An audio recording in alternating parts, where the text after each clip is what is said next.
All right, good morning and greetings from South Georgia, USA. Greetings to the entire world. We are out here in the greenhouse on this March 5th day, March 5th, 2025, and we are working in here, up potting our fig cuttings. I'm going to up pot this one this morning. And this was done on 12/7. 12, boy, that was way back, wasn't it? 12/7, that was before Christmas, wasn't it? Wow. So we're at the, so that was 12 to January, February. That's 3 months. Wow. I don't know how much roots is in it, but I think it's high time to do it.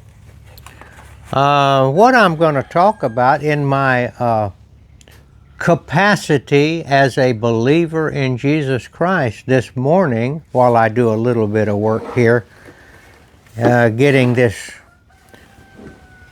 ProMix BX Plus ready for up potting this LSU Gold fig, as I'm going to ask a question.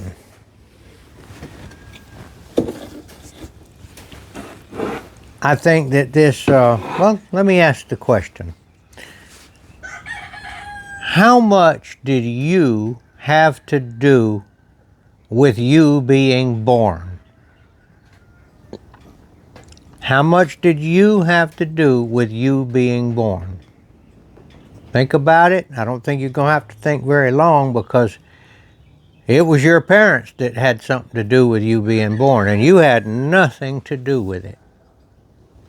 Now, Jesus told Nicodemus in the famous visit by night, when Nicodemus pointed out that he knew that Jesus must be from God because of the miracles that he was doing. And Jesus told Nicodemus, "You must be born again to enter the kingdom of heaven." Now, obviously, reading between the lines, Nicodemus was there to ask Jesus, was he on the right track? He was a ruler of the Jews and a highly respected religious man. And I guess he wanted to make sure, ask Jesus basically, hey, am I going in the right direction? You're from God, you can tell me. And Jesus told him, you must be born again to enter the kingdom of heaven. And Nicodemus asked him, how can I be born again? Must I enter into my mother's womb again? And Jesus did not bother to answer him anymore. He just said, I tell you truly that you must be born again. That which is spirit, and that which is flesh.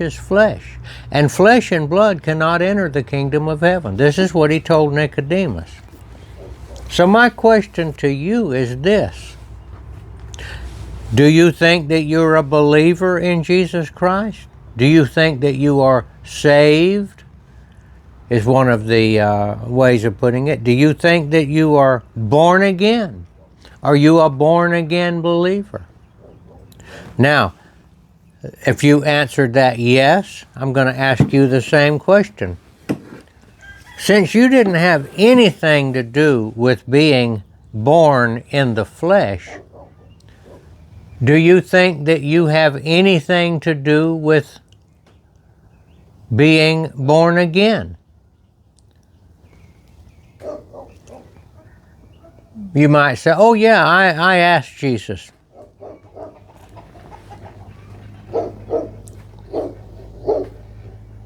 You certainly didn't have anything to do. You can't make yourself be born again. Born again as a new creation. Did you have anything to do with it?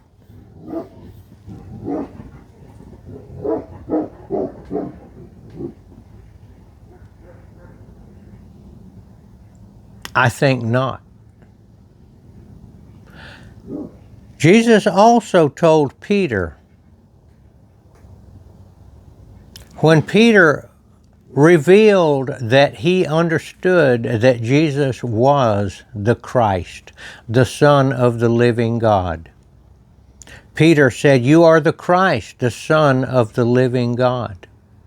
And Jesus told Peter, "Blessed are you, Peter, because flesh and blood has not revealed that to you, but my Father in heaven."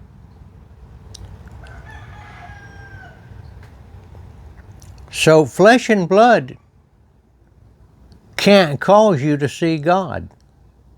It can't cause you to see Jesus as God. Flesh and blood has not revealed that, is what he told Peter. But my Father in heaven. So it's a revelation that God gives people to see Jesus. It can happen all kind of ways. Sometimes in a dream, sometimes after months and months of worrying about it and thinking about it, you say one day, bingo, yes, I see. He's the Messiah. He's the Son of God. He's for real. But what did you have to do with that? Well, nothing. You had it revealed to you. That's all. Now, why did God reveal it to you? Each person's different. Maybe you were looking for it. Now, you can do that. You can look for it. But when you find a prize, a pearl in a field, as Jesus caused it, you didn't put that pearl there. You did look for it, and you found it. So I'm saying, the reason I'm talking about this is to try to emphasize once again that when we believe in Jesus, that's all we have to do. That's all we can do. And we only can believe in Jesus when he opens our eyes and shows himself to us. We don't have anything to do with it. Flesh and blood cannot reveal it to us. Now, flesh and blood can talk to you about it. Okay, I've found that pearl. I have found that pearl in the field. And I want to show you where it is. Jesus said, ask and it will be given to you. Seek and you will find. You want to find that pearl? You have to ask for it. You're not going to find it by yourself. You will never find it by yourself. Yourself has nothing to do with it. You have to ask for it. You ask for the pearl. You ask to be saved. You ask to be born again. You ask Jesus to show you who he is. Are you really God? People are telling me that. Are you? I say people that are being taught that they have to believe in Jesus and also do works are in great darkness still. You don't have to do you can't do anything. Now that isn't to say that once you are born again, once you do have God's Spirit will lead you to start behaving and to start being more charitable and loving and all of that sort of stuff. But that's not you doing it. That's God in you doing it. It's not you. The born again man is over here. The flesh and blood man is over here. Let's separate them. That which is born of spirit is spirit.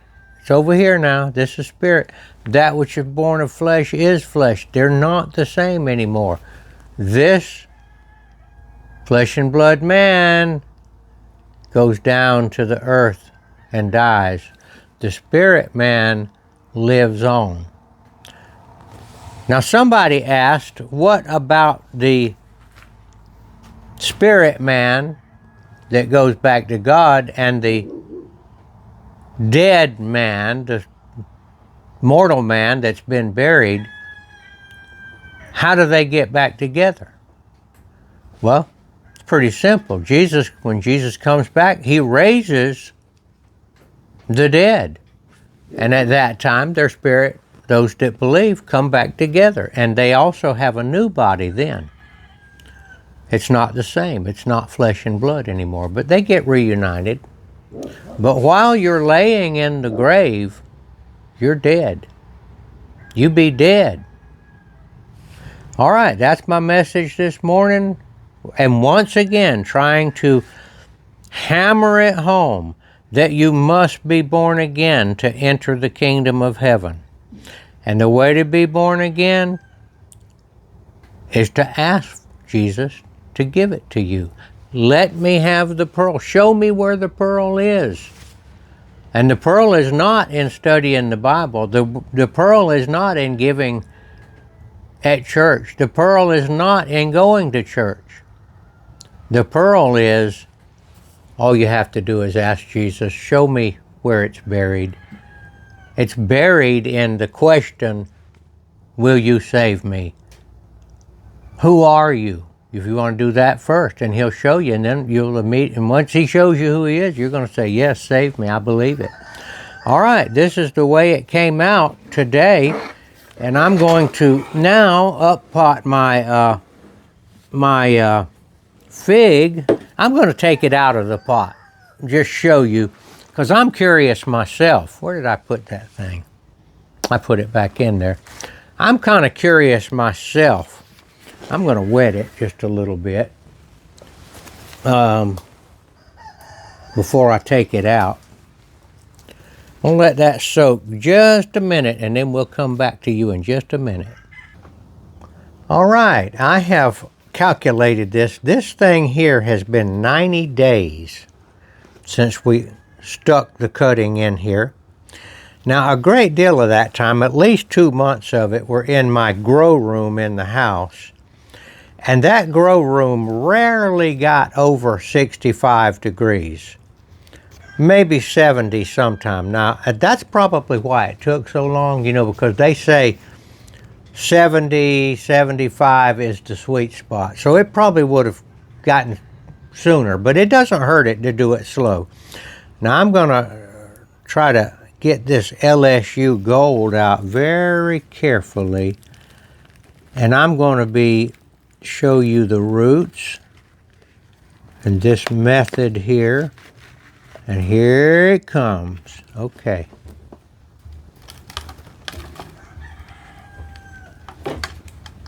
I wouldn't say that was anything particularly to brag about, but I see roots over here, right there. See there? And there's roots there. It has roots. Roots all there. And it has grown to the edge of the pot, and it can't go any further. So we are going to put this in this pot over here. All right. So thank you for watching, and I hope that my question about what did you have to do with being born in the flesh, which is very little. How about none? All right. Lord willing, we'll be making another video soon and come to you as the Spirit gives me utterance. Thank you for watching.